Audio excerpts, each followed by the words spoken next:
see a big light falling from the sky, and moments after, I feel a big impact and a shock wave.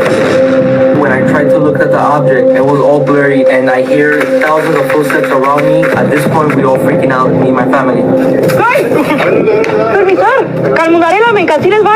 Then my brother calls me, look behind the forklift, and then I see the alien.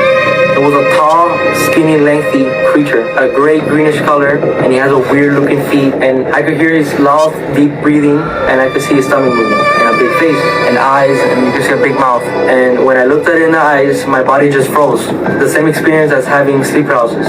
Seconds later, I could start moving again, and I start running towards the house. That's when I call 911. So there's two people or two subjects that are in your backyard? Correct, and they're very large. They look like aliens to us. I'm waiting for the police to come, and you can hear footsteps in the backyard area, and a loud whispering, like you hear whisperings, you can hear footsteps on the roof. Do you see anything land in your backyard, or? They see like a big, that's what they say. They see like a big something with lights. So they went in the backyard, and one of the officers pointed at the floor, and it was a perfect circle. So they left, and we went inside the house, and we started praying. As we're praying, you can hear a loud scream in the backyard. This is what happened to me on May 1st, 2023.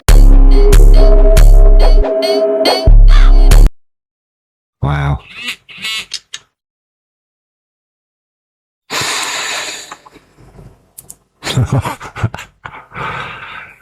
I think this is a moire. Chris, I wouldn't pay attention to that at all. Almost like a canvas, isn't it? Hey, I could be wrong, but, you know, just my experience thinking when I've seen that before, it is, because it's kind of a blanket. Look at that. What we're looking at, Chris? Look, they move independently. Oh my days.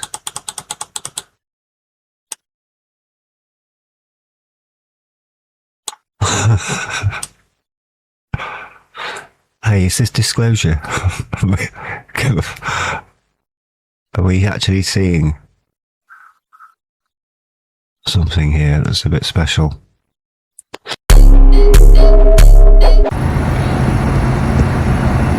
That shit is like has a ring, and then the ring retracts when it comes out.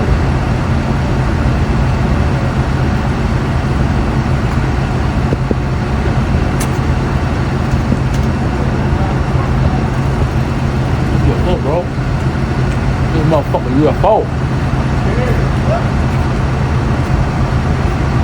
That's crazy. Hey, what the fuck is that,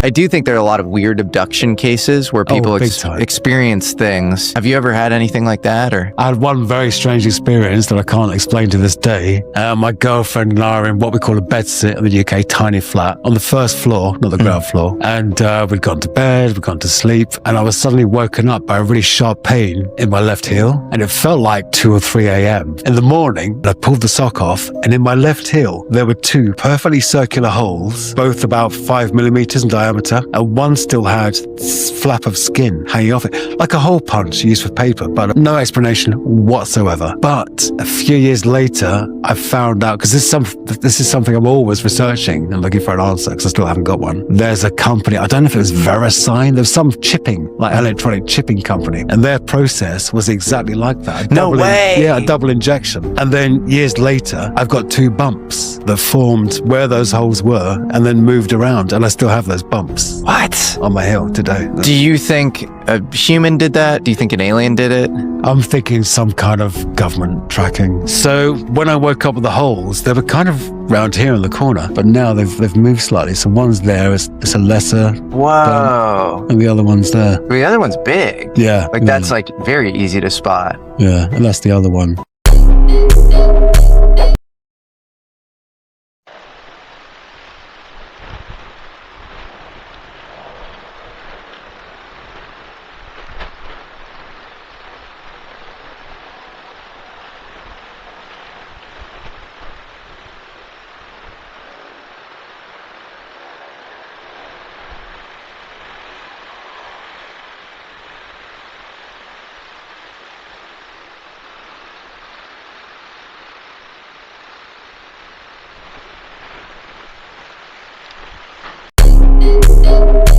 it might go that way. In fact, I hear rumors that there might be something out there they're looking at.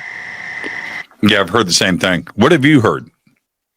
Well, I've heard that there's something coming our direction that'll be here by late 2026, early 2027. That they're suspicious that it's not a rock. It's not a rock. Yeah. And what an interesting way for it to go down. That is out of the government's control. I've heard that. Now, I don't know if it's true, but I've heard it. Have you heard it from somebody pretty serious? Yeah. Yep. Expand. Chris, I'm not going to let you off that easy. No, I'm not. Can't say a name. I signed something to say I wouldn't say this name, so. Okay, don't say it. Oh, it's a he. Yeah, that's a he. It's a he. Chris, I'm good, aren't I? Yeah. You twisted my arm bad, Jim. Yeah, man. A scientist? Yeah, scientist. Scientist, so not military. So they are tracking a craft that is headed towards our star system. I heard they had suspicion. They're tracking something that they had suspicion that it wasn't necessarily an. But I don't know this to be true. You hear so much running around, just like you do. You've heard the same thing. I just can't say who said it, but who said it is a pretty serious person, right? The word I heard, armada. Really? Armada. That's the word I heard, armada. Which is more than one ship. Right. That's the word. Wow. I don't know if it's true, but that's the word. Are you comfortable with that? And is this, if it does happen this way, a nuts and bolts craft, is it connected to the orbs and the other interdimensional consciousness aspect of the phenomena that we are experiencing? Yeah, it's very connected to it.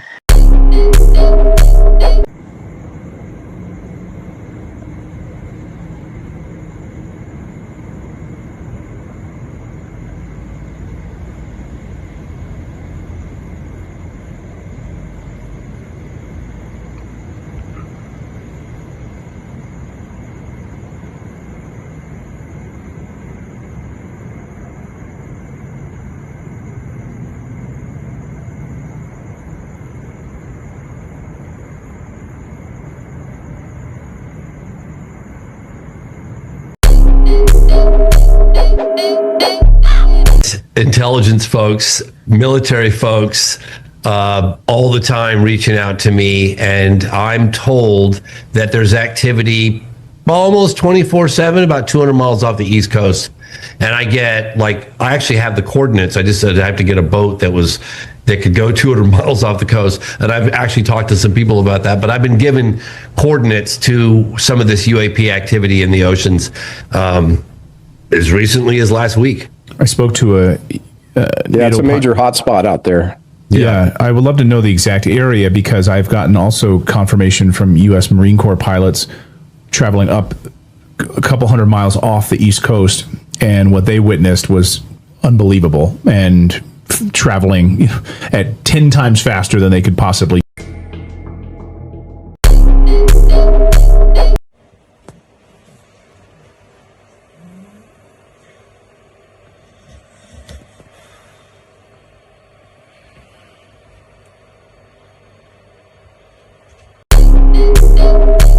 There's a hierarchy of being with non-human intelligence being included in that. Cosmism which Diane is an expert at, is at the root of both the Russian and the U.S. space program. And consciousness is a component not only of metaphysics, but of physics itself. So if you go to the Russian cosmist tradition, which is a similar tradition, where they believe in, like Konstantin Tchaikovsky believed in NHI, and that he was, he believed in this and he wrote books about it. And he's the father of Russian rocketry. And I began to do the same work with our space program. And in fact, I found it was Jack Parsons. Now, of course, if anybody knows about Jack Parsons, the patterns here match in terms of he believed that he was in contact. Jack Parsons is the father of our space program, by the way. He thought that he was working for the common task of humans of getting us into the space. So this would be the Russian and the American in fact, I named my book American Cosmic because I was impressed that we hadn't talked about it, and I thought that somebody should.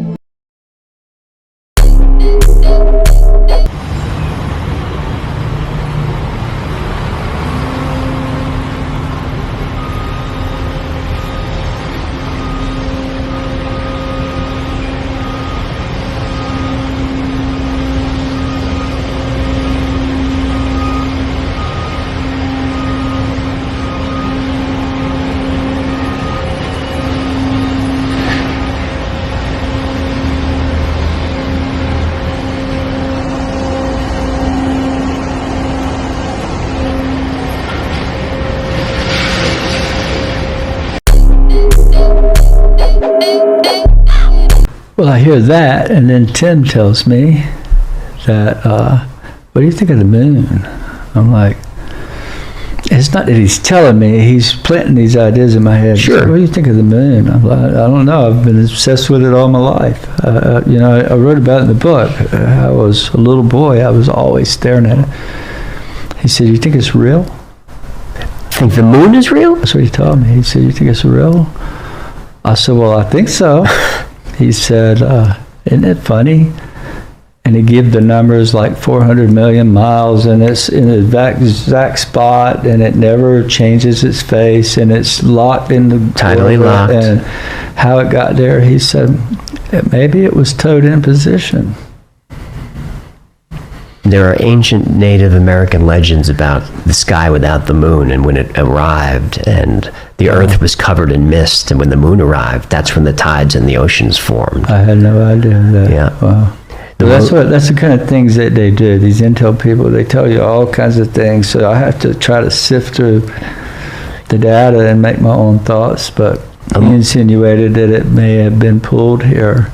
A moon that large and that close has never been found on any planet ever, and we've found thousands of them. We are the only one with this thing. Yeah.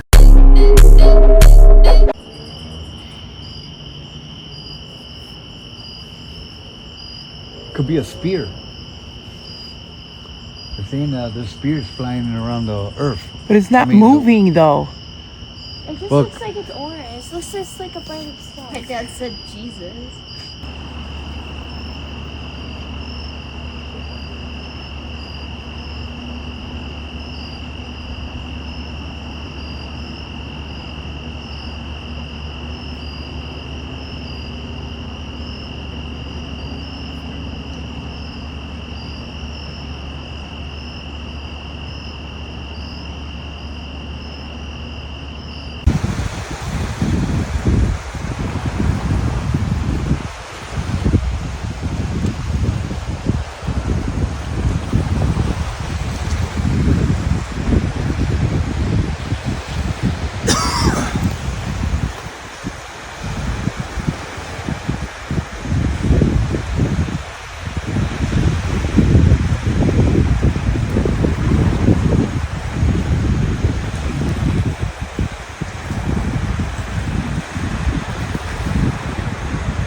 But I felt comfortable saying this, but I've heard this in a secure setting, that there is an object that another country has, that that is a friendly country to the United States, but not exactly easy to get to. And that this object is so big that they had to build a building around it. Yeah. And that the building has its own cover. There are people that work there that have no idea that this is even part of this building. I heard it's South Korea. But I cannot say. But at the end of the day, that may be. They're going to probably move everything else in every location that I go to, but that one supposedly they can't move. Yeah.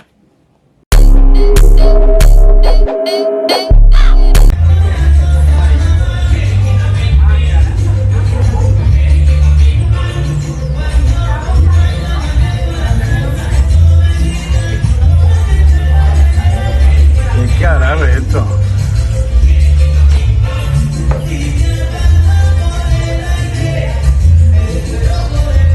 ¿Qué diablos será eso? Es que no puede ser un anuncio porque el avión no puede llevar un anuncio así. Lo desbalancea.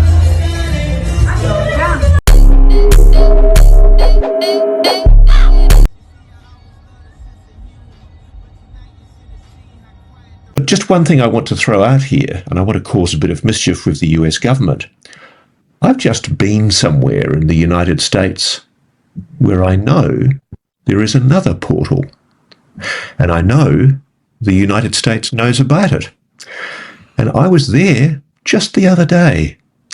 And guess what? It's got a big fence around it, lots of security signs. It's supposedly US Forest Service. But you know what? It's not.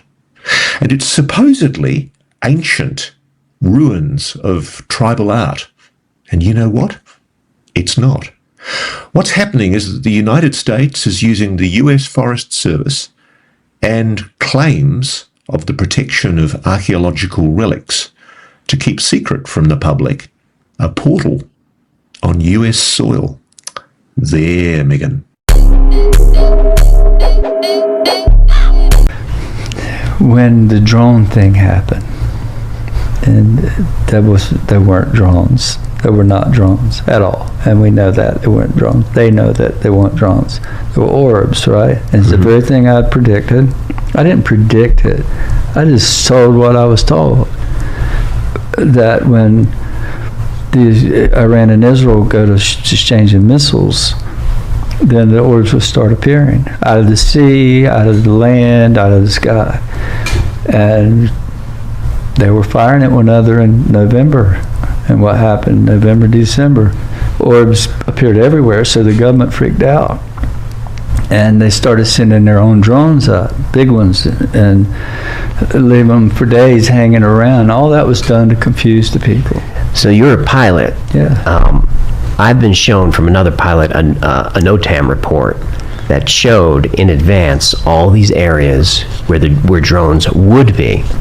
But the government never told us that. They never said, relax, we got it, it's us. They kept us confused and frightened. Right. What would be the purpose of that? Why frighten the population? I'll tell you why. Because I was sitting in a restaurant with some people from the Pentagon and some Congress and others in the Capitol Grill in Washington, D.C. this past summer. And after that happened with it was in this year. The thing happened in November, right? December, but this past summer. Yep.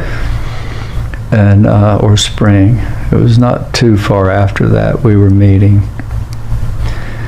And they wanted to know my opinion about this. I said, I told you, you start shooting missiles with Iran, you're gonna get it. And they're like, oh my God, this is catastrophic disclosure. So that term was coined with me sitting at a meeting with these people back this year. So they don't want that to happen. They don't want to lose control of the people. They're afraid if they push the button too far, it's going to come down here and wake us all up and take over. They're worried what's going to happen. And then they lose their power, their control. Continuity of government. Continuity of government. So this all points back to the DOD and the Pentagon. That's exactly what's going on. So they backed off of Iran. They quit shooting at one another. The whole thing settled down, but it didn't stop. And the minute we put F-35s in Poland, they started shutting down airports over there. The orbs did, not drones. The orbs did. They're orbs. If there were a nuclear war, do you think these orbs would stop it? They would stop it. Yeah. Because we know that they have shut down nuclear facilities. They told them, you keep pushing these buttons, we're gonna expose you. We're gonna stop it, and they keep warning them that.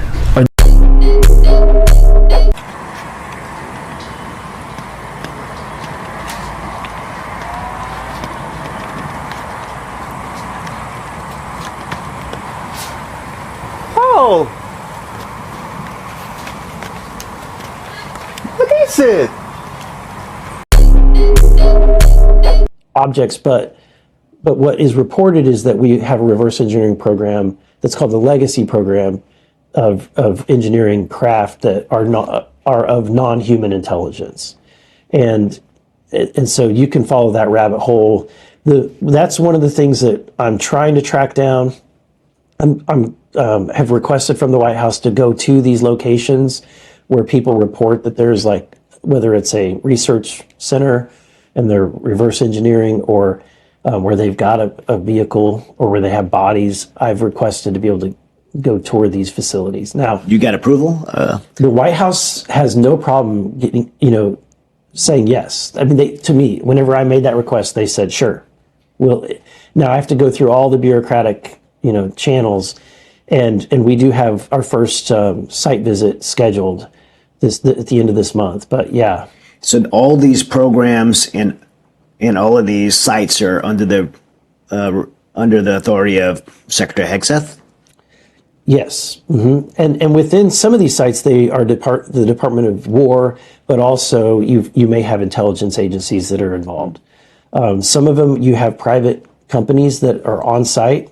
And so that's what I'm specifically trying to get to. That the rumors are that you've got, whether it's MITRE or EGG or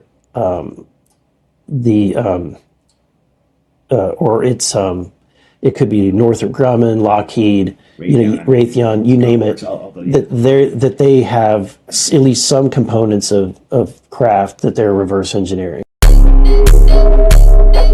One night, one of the most dramatic things that happened, there are two of the scientists, these are PhD level people.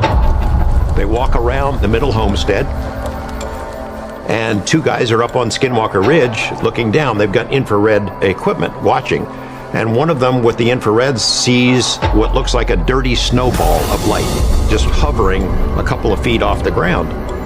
And he walkie-talkies these guys down there. Hey, do you see it? Yeah, we see it. It's kind of vague. Then he says, hey, something's happening. It's changing.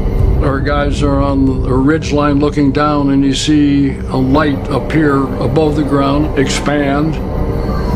This ball of light was stretching out. It became a tunnel of light. Into this tunnel comes a humanoid figure. Some kind of monster reach up, pull his shoulders, and come out. 7 or 8 feet tall, black, featureless. When it gets out, the tunnel collapses into a ball again. It was almost as if it was a dimensional tunnel, but it was coming from some other reality. Remote viewer of 48 years, I can tell you that it has profoundly changed me. I don't think it's possible for me to be more than my physical body. I know it is. We have unique possible powers that we don't normally use. I happen to think that remote viewing is based on a capability that we've had as humans since the beginning of time. In the military, they're the ones that always walk out of the jungle alive. They're the firemen that know when to back out of a building where they're fighting a fire without the building coming down on top of them. There's surgeons who do unique things in a half second in a surgical suite that saves a life, and they don't even know why they did it. If you pay attention to that, and you come to understand that you're way more than what you think you are. It changes you. It makes you want to help other people.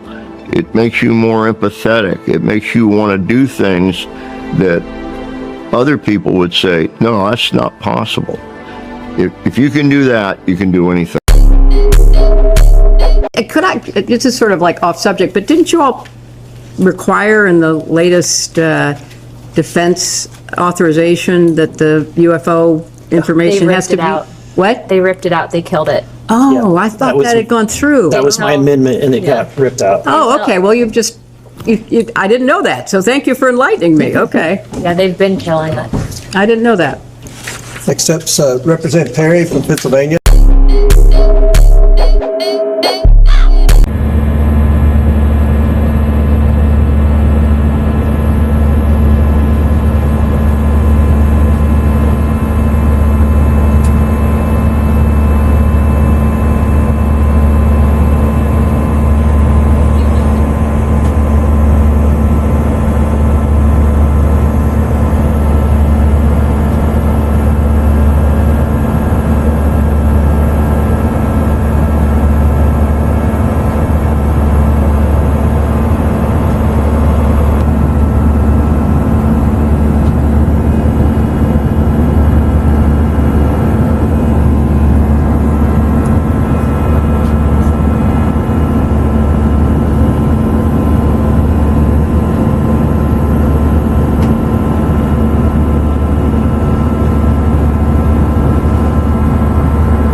I think we're going to learn some things between now and then that's going to shock us all.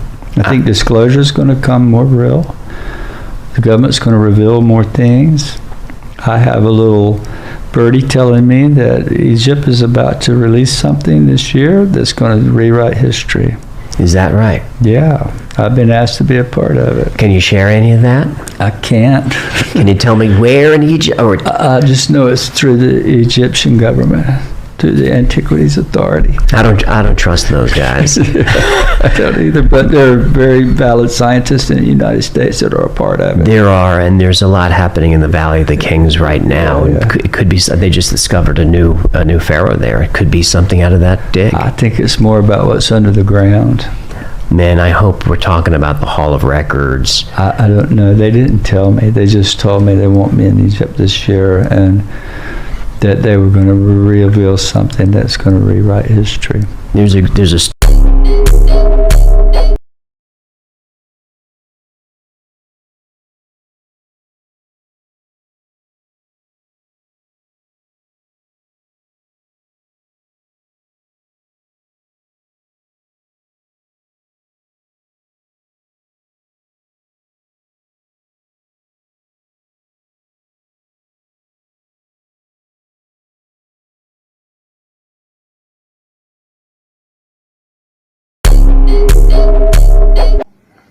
این چیه تو آسمون؟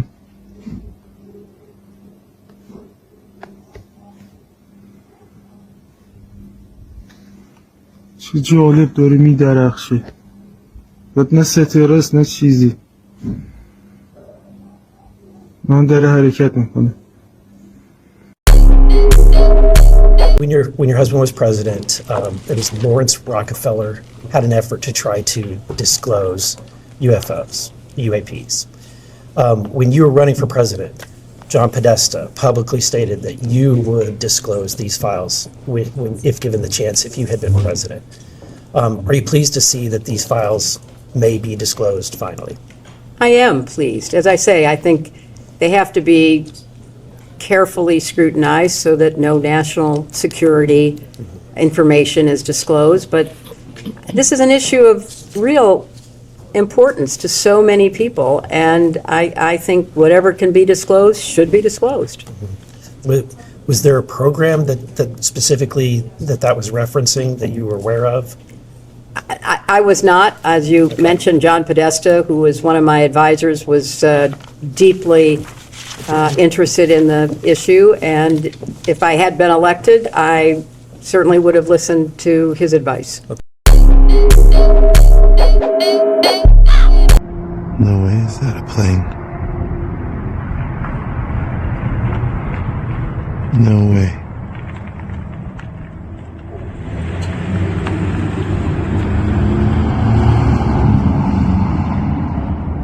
No way. How that is acting like if it's a plane. No way. That is an orb. Coming from way over here by that tree. The silhouette. Oh yeah. You are not a plane. Let's see if I can zoom in on it. No way. No way, that's not how a plane goes. And I'm like super zoomed in. No way.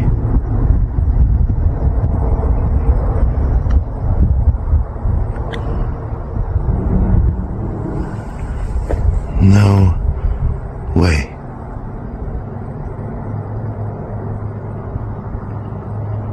You don't hear a plane, you don't hear an engine. It's just quiet and you hear the traffic.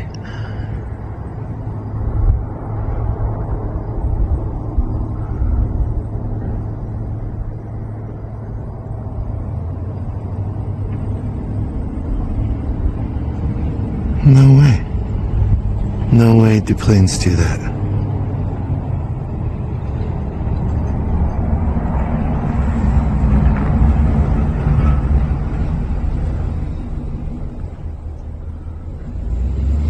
There's my roof.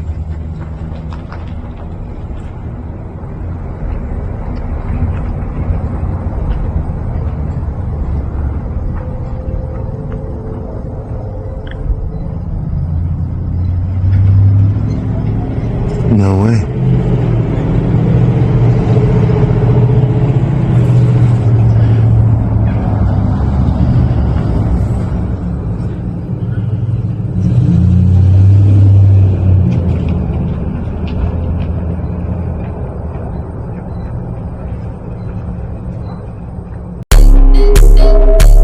Okay, guys, so when we're talking about what we know about UFOs, George and I have talked about this a bunch. What do we know? Okay, we know that UFOs represent a huge amount of energy in a small amount of space. That's been proven.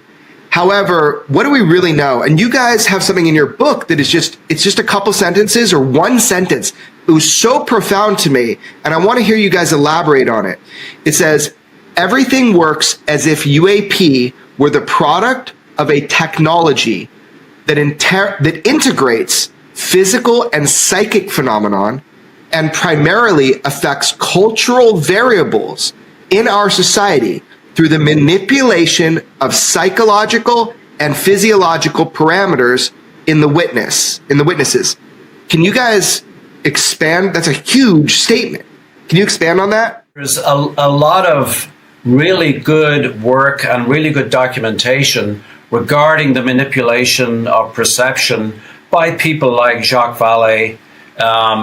Even Whitley Strieber has written in his latest book, there's a lot to do with manipulation of perception. So a technology that is both influential in terms of, leaving an imprint on the ground that you can extrapolate that this thing weighed 2.5 tons, to altering people's psychic makeup, there's really no contradiction there. I mean, you've got to be able to harness and work with ambiguity if you're working with the UFO topic at all. Because putting them into one box, the nuts and bolts box, or only the psychic box just doesn't work. You've got to balance the idea that a technology can manipulate human perception, and even from a long-term perspective, manipulate human cultural phenomena, as well as, operate as a machine. So you've got to hold those two balls in the air, and if you're not capable of doing that, you should not be looking at UFOs. Yeah. So Colin, back to this basic thing.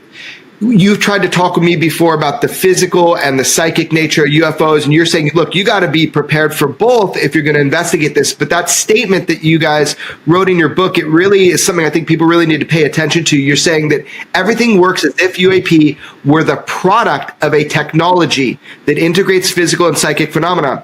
But then you say, and primarily affects cultural variables in our society through manipulation of psychological and physiological parameters. What do you mean manipulate cultural variables? I'm sorry, I'm obsessed with this quote. Well, I got something to really reference, and it'll be another little bombshell of mine. But you're going to answer my question without a question. What is the purpose of the Men in Black? That is a question. We have encountered the Men in Black. The legitimate ones. Legitimate ones. You have. I didn't say me, but the answer is yes. What do you mean the legitimate Men in Black? There are people who are gaming knowledge of the Men in Black. But what is the purpose of the Men in Black? Is it to draw attention away from the UFO phenomenon, or using reverse psychology, draw attention to it, and the paranormal, of course? What is the purpose? It could be, they're polar opposites, the answers. It's always been the Men in Black dissuade. Do they? Knowing human psychology, do they, or do they do exactly the opposite? They draw attention to the phenomenon. And that's what I mean in my answer to you. I wanted to use an example of manipulating cultural variables, that they're drawing attention. Hey, this really exists. Now, you can also go off on the side a little bit, is say, are we in the realm, because I've talked to multiple people about this, are we in the realm of what we would consider demonic influence? Have we crossed into that? That's a cultural variable too. Operating at the same level, we've got to consider all this. That's why I think this is such a wonderful topic, because you've got all these things you still have to consider. And it's now I'm going to be long gone, and Colin probably will be long gone, and you'll be long gone, and they'll still be exploring all this and not have all the answers. But that's the manipulation from my point of view of, hey, get interested in this stuff. It's real, and don't just jokingly, like the term dino beavers, that Juliet and Colin saw a dino beaver. No one said anything. That's just created to make a joke about our efforts. But this is a real phenomenon, accepted as such, and you'll see that was part of what DIA did. Collect data, collect data, collect data. The intel communities are great at doing that. But that's an answer to your question. And again, an old expression, the train has left the station. No, it hasn't.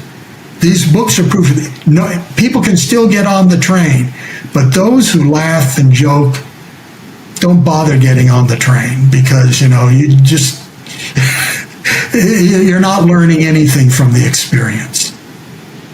Okay, but the real Men in Black, are we talking about humans or non-human intelligence? So what is the real Men in Black compared to just government agents being, interrogating people?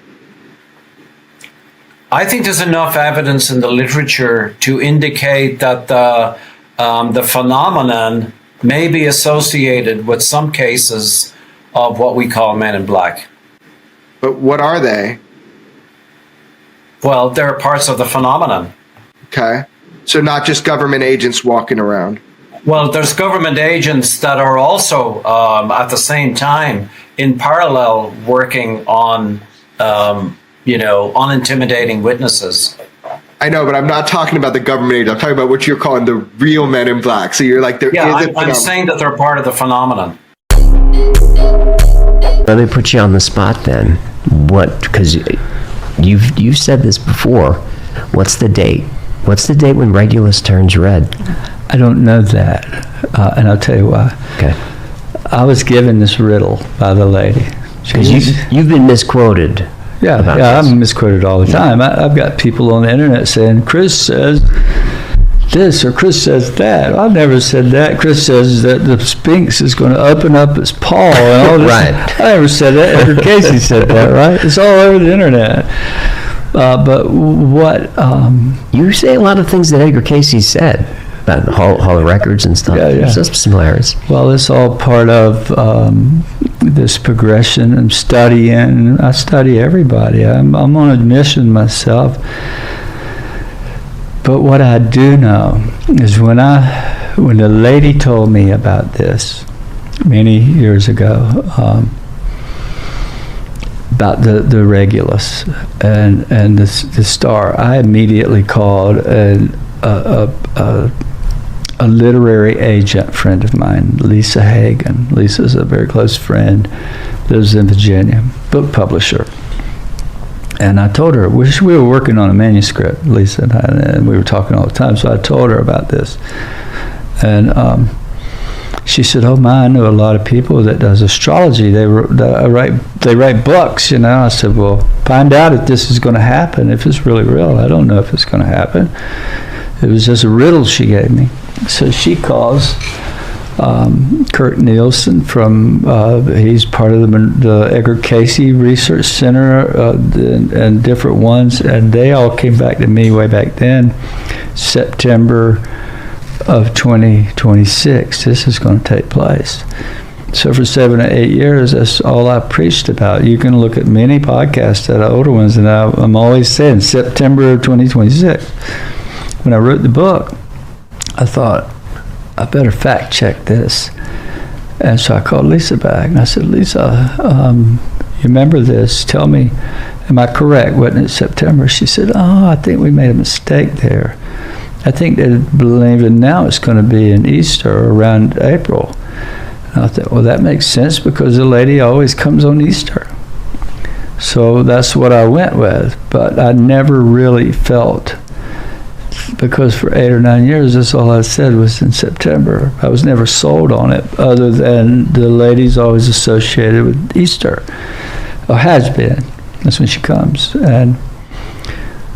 But now I see that these astrologers are still unsure of when this alignment will happen. Some are saying October. October 7th. Yeah. October 7th, 2026 at 5:30 a.m.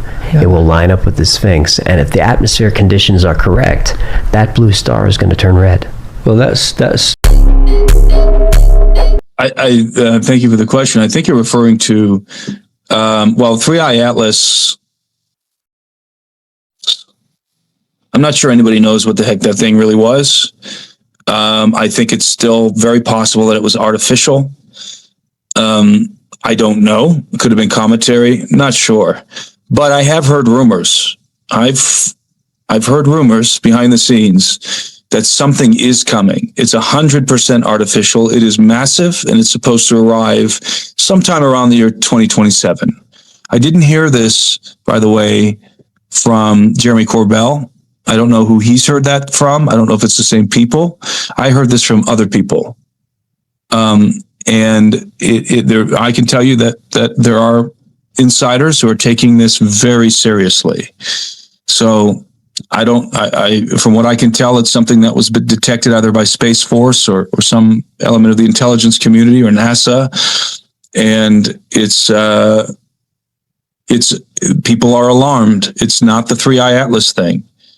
The people I've asked certain people about Three Eye Atlas, and it's kind of like, well, we don't know what that is, but what's coming behind it, that's the real problem. So I don't know what that means. I don't really have any more insight, but it does appear that there's at least rumors circulating behind the scenes that something artificial, large, is on its way. And it's supposedly, allegedly supposed to arrive around the year 2027.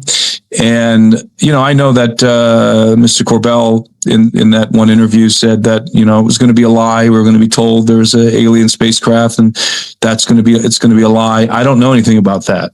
I don't know. Maybe he's right. Maybe he's, he could very well be right about it being a lie. I don't know. I'm just sort of passing on to you guys what I've been hearing behind the scenes.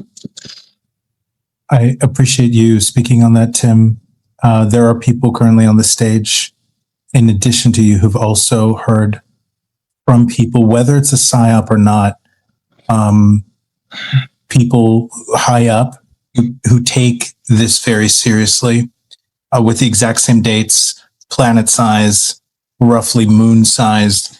And what we hear is that even the military or Space Force, they also, it's not like they were sent some Hallmark card and said, hey, don't worry, we come in peace. The inference, if the story is true, is that if you're coming with that size of a ship, it's probably not benevolent unless it comes with a giant white flag in advance. I'm guessing you heard a similar story. Yeah, that's the general inference. That it's suspected to be hostile. Now, is this just a big gigantic psyop? I don't know.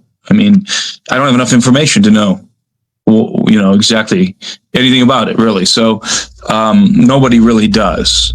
So, well, I guess we'll just have to wait and see. And there's a good chance nothing at all will happen, and that this is just a baseless rumor. So we'll see. I mean, we're only a year away.